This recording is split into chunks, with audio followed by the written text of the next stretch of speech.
Wherever you go, whatever you do, throw a little at it. Omax, Vest and Briefs. கேன்களில் அடைக்கப்பட்ட mineral water ₹3 முதல் ₹5 வரை விலை ஏற்றம் செய்யப்பட்டிருக்கிறது.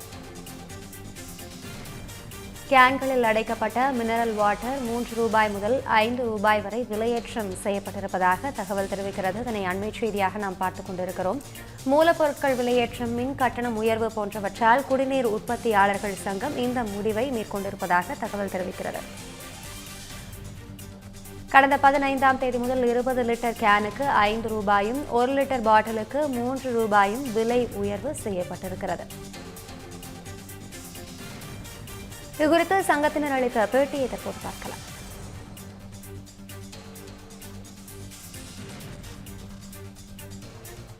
குடிநீர் உற்பத்தியாளர்கள் சங்கத்தின் சார்பாக பத்திரிகையாளர்கள் உங்களை வரவேற்பதில் மகிழ்ச்சி கொள்கிறேன்.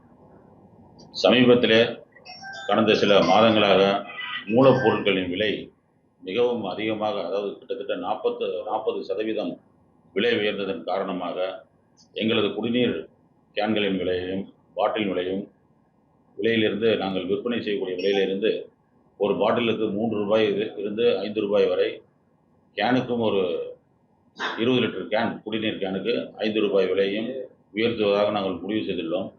இந்த விலையேற்றத்தை பொதுமக்கள் எங்களுக்கு ஒத்துழைப்பு தர வேண்டும் என்று தாழ்மையோடு கேட்டுக்கொள்கிறேன். பாட்டில் பார்த்தீங்கன்னா 1 லிட்டர் பாட்டில், 6 லிட்டர் பாட்டில் அதோடைய மூலப்பொருட்கள் அதிக உச்சத்துக்கான போர் நடந்த காரணமாக மற்ற காரணமாக எங்களுக்கு விலையேற்றம் அதிகமாக போச்சு. அதோடைய சூழல் கொஞ்சம் தாக்கம் கொஞ்சம் குறைஞ்சா அதற்கான சாத்தியக்கூறுகள் உண்டு. அதாவது ஒரு பாட்டிலுக்கு ₹3 முதல் ₹5 வரை. இப்போ இன்னைக்கு ஒரு 300 ml பார்த்தீங்கன்னா ஒரு ₹6 விற்கிறான். 500 ml பார்த்தீங்கன்னா ₹8. இது 1 லிட்டர் பார்த்தீங்கன்னா ₹20 வித்துட்டு இருக்காங்க. ஸோ அதுக்கு தகுந்த மாதிரி அந்தந்த இடத்துக்கு தகுந்த மாதிரி நம்ம இப்போ நீங்கள் மலை பிரதேசங்களில் பார்த்தீங்கன்னா இங்கேருந்து டெலிவரி சார்ஜ் கொஞ்சம் அதிகமாக இருக்குல்ல, அந்த மாதிரி ஒவ்வொரு தகுந்த மாதிரி கொஞ்சம் விலையாகும். 20 வருஷமாக நாங்கள் இந்த விலையேற்றத்தை நாங்கள் உங்களுக்கு கொடுக்கவே இல்லை. மக்களுக்கு நாங்கள் அதை திணிக்காமல் எங்களுக்குள்ளேயே நாங்கள் அதை அனுசரித்து வச்சுக்கிட்டோம்.